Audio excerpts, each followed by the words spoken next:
Honorable Speaker, I stand to second Yes. the motion. Mr. Speaker, I would like to say that this additional revenue allocation bill is a very, very important bill, Mr. Speaker. Mr. Speaker, you remember in the old days, Treasury used to give counties money in form of conditional grants. But now, Parliament came up with the idea of the additional revenue allocation bill.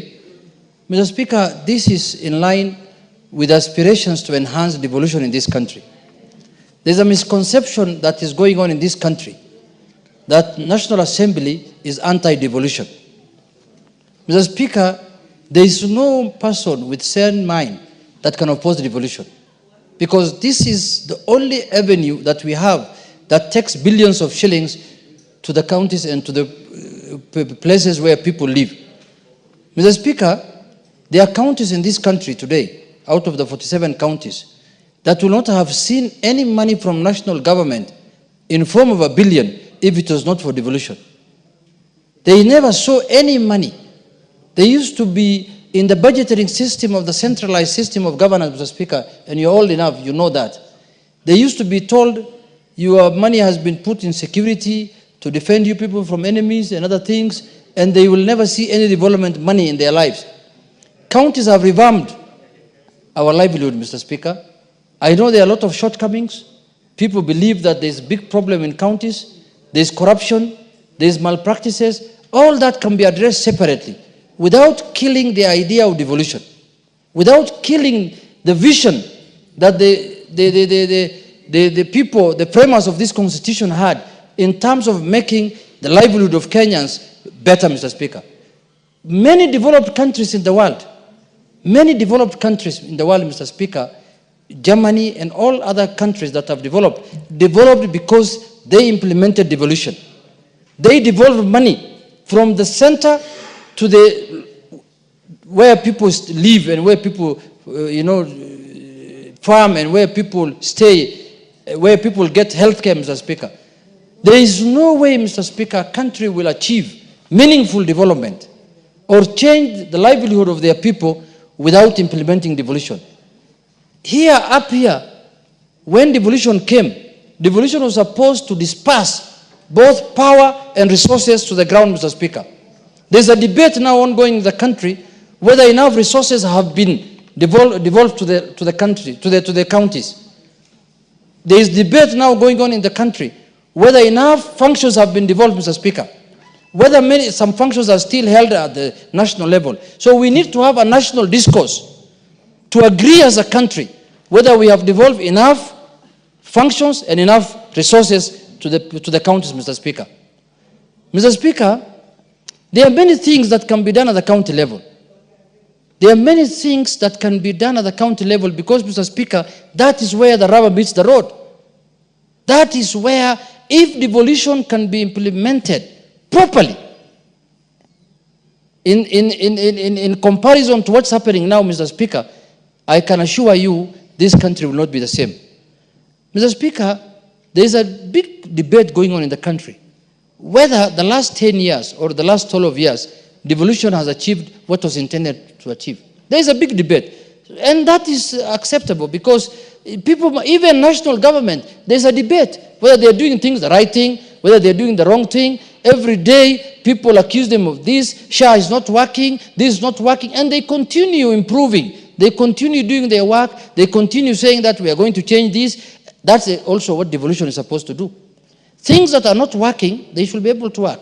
We have not created devolution to enrich certain people or to make certain people billionaires. We have created devolution, we have brought devolution to our constitution so that Kenyans can feel power and resources resides with them in their villages.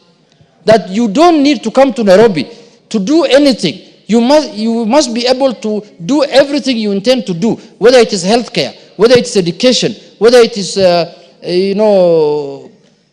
energy, whether it is roads, whether any kind of development, you must be able to get it at the devolved unit where you stay.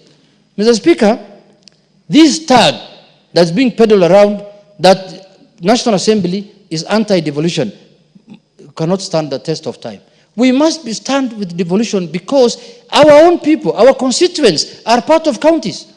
They don't live in, there is no place, there is no constituency that's not part of a county. Every constituency is a part of a county. So the people who live there, the people the governor is leading are the same people who voted for us also. So there is no way we can fight devolution. It can't be right if we are branded that we are anti-devolution. But we must also be able to oversight. If the county government is not doing their work, it's our responsibility to point it out and say that this has failed and that has failed.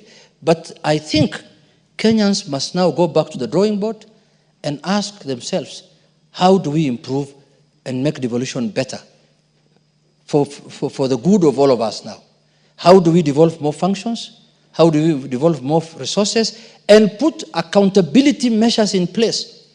If any county government misuses funds or misapplies funds contrary to the law, then serious action needs to be taken in accordance with the law, Mr. Speaker. That is when we are going to become a better society. And that's when we are going to benefit from the fruits of devolution, Mr. Speaker.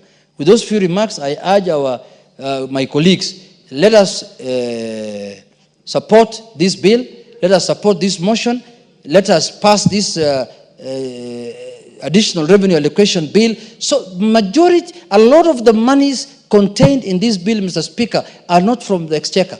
A lot of the monies contained in this bill, Mr. Speaker, are from donor funds.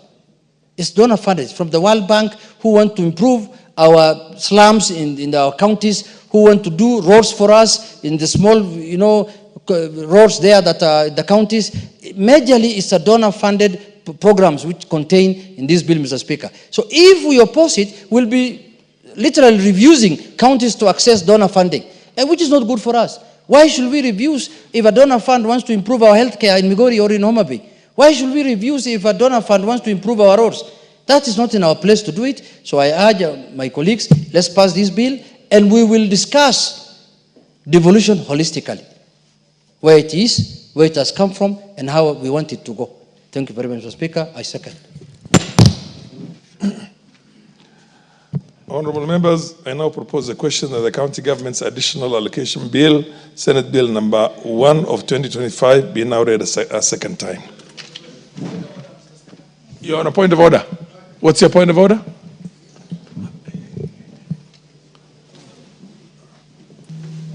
Mr. Speaker,